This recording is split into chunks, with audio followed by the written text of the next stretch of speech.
जय Hind students, PSM classes में आप सभी का स्वागत है। 11th क्लास के जो हमने लास्ट लेक्चर्स किए हैं उसमें हमने सेट्स के बारे में, समुच्चय के बारे में पढ़ा था और हमने ये पढ़ा था कि समुच्चय को दो रूप से जो है दर्शाया जा सकता है, रोस्टर रूप और समुच्चय निर्माण रूप। और उसी से रिलेटेड हमने एक्सरसाइज 1.1 स्टार्ट की थी, उसके दो क्वेश्चन भी हमने किए हैं। आज की इस एक्सरसाइज में हम question number 3 and question number 4 करने वाले हैं एक्सरसाइज 1.1 का। चलिए क्वेश्चन देखते हैं। क्वेश्चन में हमें कहा गया निम्नलिखित समुच्चयों को रोस्टर रूप में लिखिए।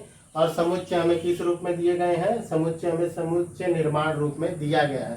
अब मैंने एक चीज आपको क्लियर की थी कि हमें जो है समुच्चय निर्माण रूप मिलेगा तो हमें रोस्टर रूप में लिखना है, और अगर रोस्टर रूप मिलेगा तो हमें समुच्चय निर्माण रूप में लिखना है। चलिए अब देख लेते हैं। पहला क्वेश्चन दिया गया है ए क्या है? एक्स एक पूर्णांक है, ए का अवयव क्या है? एक्स, और एक्स क्या है? ए का पूर्णांक है। तो जब रोस्टर रूप में लिखा जाता है तो लिखने से पहले ए क्या है? हमारा किसी भी समुच्चय को दर्शाता है, और उसके बाद रोस्टर रूप में लिखने के लिए दोनों में लिखने के लिए, चाहे रोस्टर रूप हो या फिर जो हमारा समुच्चय निर्माण रूप हो, हम मछली ब्रैकेट का इस्तेमाल करते हैं। और रोस्टर रूप में लिखने के लिए हम क्या करते हैं? मछली ब्रैकेट का इस्तेमाल करते हैं। उसके बाद अवयवों को लिख के उसके बीच में कॉमा लगा देते हैं। तो चलिए, एक पूर्णांक है जो -3 से 7 तक। अब पूर्णांक के बारे में हम जानते हैं, पूर्णांक में आपकी प्राकृतिक संख्याएं, धन प्राकृतिक संख्याएं आप कह सकते हैं, और इसके साथ ही ऋण प्राकृतिक संख्याएं उसमें मिलती हैं और 0 मिलता है। तो अब हमें कहा गया है कि x क्या है? x एक पूर्णांक है जो -3 से क्या है? बड़ा है और 7 से छोटा है। तो यहाँ पर आप साइन का जरूर ध्यान दीजिएगा। यहाँ पर x क्या है? -3 से बड़ा है। -3 से बड़ा होने का मतलब कि -3 जो है वो आपका समुच्चय का अवयव नहीं होगा। अब उसके बाद x जो है वो क्या है? 7 से छोटा है, तो 7 से छोटा अवयव है, इसका मतलब 7 जो है इसमें नहीं होगा। तो -3 और 7 ये दोनों जो है नहीं होंगे। अगर इसी की जगह पर साइन चेंज होता, इस तरह का साइन लगा होता, इसका मतलब क्या है? x -3 से क्या है? बड़ा है और उसके बराबर है, और 7 से छोटा है और उसके बराबर है। तो -3 और 7 ये दोनों अवयव हमारे समुच्चय में होते। लेकिन फिलहाल जो हमें कंडीशन दी गई है उसमें x क्या है? x -3 से बड़ा है और 7 से छोटा है। तो हमारे अवयव कौन कौन से होंगे? -2, -1, 0, 1, 2, 3, 4, 5, 6। इस तरीके से लिख के उसके सभी अवयवों को लिख के हम क्या करेंगे? ब्रैकेट को बंद कर देंगे। और ये कौन सी प्रणाली हो जाएगी? हमारी रोस्टर रूप हो जाएगी। रोस्टर रूप या रोस्टर प्रणाली। अब चलिए इसी में सेकंड क्वेश्चन में हमें कहा गया बी एक्स संख्या 6 से कम प्राकृतिक संख्या है। एक्स क्या है? 6 से कम प्राकृतिक संख्या है। अब यहाँ पर 6 से कम प्राकृतिक संख्या क्या होती है? प्राकृतिक संख्या क्या होती है? जो 1 से शुरू होती है। तो प्राकृतिक संख्या हमारी कहाँ से शुरू होती है? 1 से। तो 1 6 से कम प्राकृतिक संख्या है ना, तो 1 2 3 4 5 बस, क्योंकि 6 नहीं मिलेगा। x क्या है? वो 6 से कम वाली प्राकृतिक संख्या है। चलिए थर्ड क्वेश्चन में हम देख लेते हैं। थर्ड क्वेश्चन में हमें दिया गया है x 2 अंकों की ऐसी प्राकृतिक संख्या है जिसके अंकों का योगफल 8 हो। चलिए अब जो है 10 से 99 के बीच में, क्योंकि यहीं पर हमें 2 अंक मिलेंगे, इसके बीच में हम देख लेते हैं कि किन किन अंकों का योगफल जो है वो क्या होता है? 8 होता है। चलिए सी से इसको रिप्रेजेंट करेंगे। और उसके बाद सबसे पहले आपको क्या मिलने वाला है? सबसे पहले आपको मिलने वाला है 17, क्योंकि 1 और 8 को हम जोड़ेंगे तो हमें क्या मिलेगा? यहाँ पर 1 और 7 को जोड़ेंगे तो क्या मिलेगा? हमें 8 मिल जाएगा। उसके बाद हमें मिलने वाला है क्या? 26। 2 और 6 को जोड़ेंगे तो क्या मिल जाएगा? 8 मिल जाएगा। उसके बाद मिलने वाला है क्या? 35। 3 और 5 को जोड़ने पर भी हमें 8 मिलेगा। उसके बाद हमें मिलने वाला है क्या? 44। 44 में 4 और 4 हमारा कितना होता है? 8। फिर कितना मिलेगा? 53। 53 के बाद 62। 62 के बाद 71, और इसके बाद 80। तो कुल मिलाकर जो है हमें कौन कौन से अवयव मिले? 17, 26, 35, 44, 53, 62, 71 और 80। इन सबका जो जोड़ है 17 का जोड़, 17 को जोड़ें, 26 को जोड़ें, 35 को जोड़ें, तो सबको जोड़ने पर हमें क्या प्राप्त होगा? योगफल इनका 8 प्राप्त हो रहा है। ठीक है, तो ये वाला क्वेश्चन आपको क्लियर हो गया।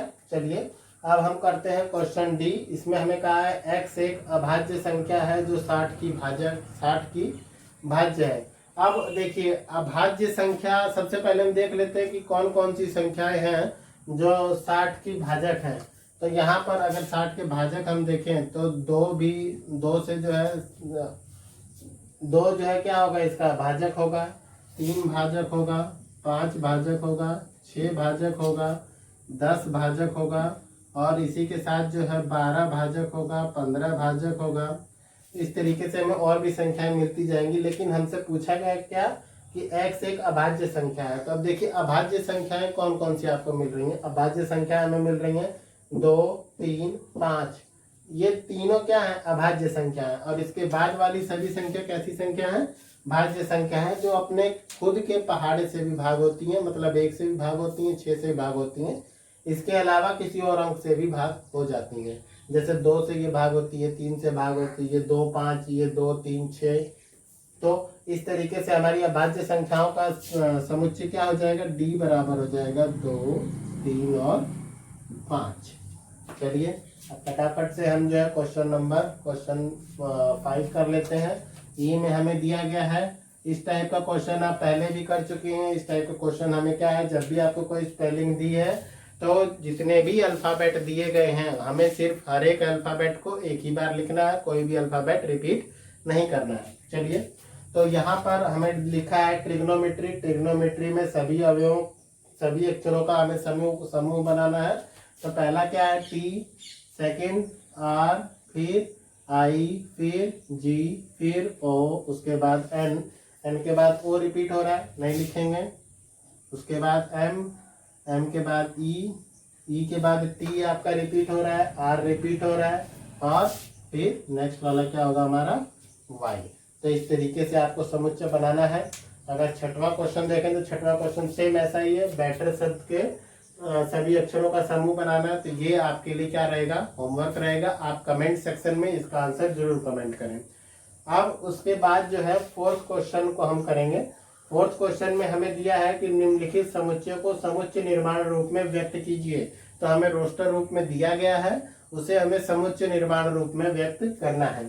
चलिए इसे समुच्चय निर्माण रूप में व्यक्त कर लिया जाए। इसे व्यक्त करने के लिए हम क्या कहेंगे, लिख लेते हैं ए से इसे दर्शाया जाएगा। उसके बाद एक्स, यहाँ पर एक्स बराबर आपको क्या मिल रहा है, अगर देखा जाए तो एक्स बराबर हमें मिल रहा है 3, 3 के बाद 6, 6 के बाद 9, 9 के बाद 12।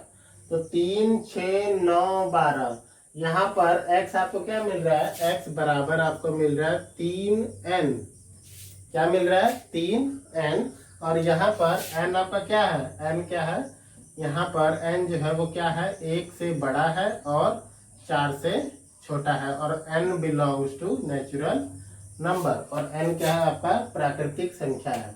ठीक है, n किसके बराबर है, 3n। और कहाँ से कहाँ तक, 1 से 4 तक। और n जो है वो क्या है, एक प्राकृतिक संख्या है। तो इस तरीके से आपको इसे समुच्चय निर्माण रूप में दर्शाना है। या फिर अगर आप इसे और लिखना चाहते हो तो यहाँ पर आप लिख सकते हैं, जहाँ n एक प्राकृतिक संख्या है, और ये चीज आपको लिखनी है। फिर उसके बाद आप करते हैं सेकंड वाला क्वेश्चन। सेकंड वाले क्वेश्चन में देखें तो हमें मिल रहा है 2, 4, 8, 16 और 32। अगर इसे देखा जाए तो हमें क्या मिल रहा है, 2 की पावर जो है वो जुड़ती जा रही है। पहले यहाँ पर 2 की पावर कितनी है, 1, यहाँ पर 2 की पावर कितनी है, 2, यहाँ पर 3, यहाँ पर 4, यहाँ पर 5। तो सेम रूप से या सेम तरीके से इसको भी दर्शा सकते हैं। x बराबर है किसका, 2 की घात n, जहाँ पर n बिलोंग करता है हमारा, n क्या है, प्राकृतिक संख्या है। ठीक है, तो हम ये साइन इस्तेमाल करते हैं और यहाँ पर दर्शा सकते हैं n क्या है आपका, 1 से बड़ा है और बराबर है, और 5 तक, 5 से क्या है, छोटा है और बराबर है। अब चलिए नेक्स्ट वाला क्वेश्चन, ये 2, 4, 6 आ रहा है। तो 2, 4, 6 जो है, यहाँ पर इसको कैसे दर्शाएंगे, 2, 4, 6 को दर्शाने के लिए 2 गुना 1, 2 गुना 2, 2 गुना 3, सेम ये वाला क्वेश्चन। लेकिन यहाँ पे क्या था कि जो आपका n था वो 4 तक ही था, लेकिन यहाँ पर कोई लिमिट हमारे पास नहीं है। तो हम यहाँ पर लिख देंगे x is equal to 2n, और यहाँ पर लिख देंगे n बिलोंग्स टू किससे, n से। n क्या हमारा नेचुरल नंबर है। अब चलिए अब नेक्स्ट वाला क्वेश्चन कर लेते हैं। नेक्स्ट वाले क्वेश्चन में हमें क्या कहा गया है कि 149 डॉट डॉट डॉट कहाँ तक जा रही है, 100 तक जा रहा है। अगर देखा जाए तो हमें क्या मिल रहा है, 1 की घात 2 क्या होगा हमारे पास, 1 होगा। 2 की घात 2 भी क्या होगा, 4। 3 की घात 2 9, और इसी तरीके से कहाँ तक जा रहा है, 100। 100 भी क्या होता है, 10 की घात 2 होता है। तो हम इसको इस रूप में चाहें तो लिख सकते हैं। इसको आप लिखना चाहें तो यहाँ पर हम लिख सकते हैं इसको क्या, n की घात 2। क्या लिख सकते हैं इसे, n की घात 2। तो चलिए यहाँ पर लिख लेते हैं x सेमीकोलन x बराबर है n की घात 2। और यहाँ पर आप लिख सकते हैं n क्या है, एक प्राकृतिक संख्या है, और 1 से क्या है, n जो है वो बड़ा है और बराबर है, और साथ ही क्या है, n जो है वो आपका 10 से छोटा है और बराबर है। तो इस तरीके से आपको समुच्चय निर्माण रूप में लिखना है। अब जो फिफ्थ वाला है 5, 25, 125, 625, ये वाला सेम आपका जो है सेकेंड वाले क्वेश्चन जैसा है। तो ये भी आपको होमवर्क में दिया जा रहा है, आप इसे कमेंट सेक्शन में लिखें और उसके बाद जो है ज़्यादा से ज़्यादा इस वीडियो को शेयर करें ताकि आपकी क्लास के जो भी स्टूडेंट्स हैं उन सभी को क्या इसका बेनिफिट मिल सके। So thanks to all of you and thanks for watching this video.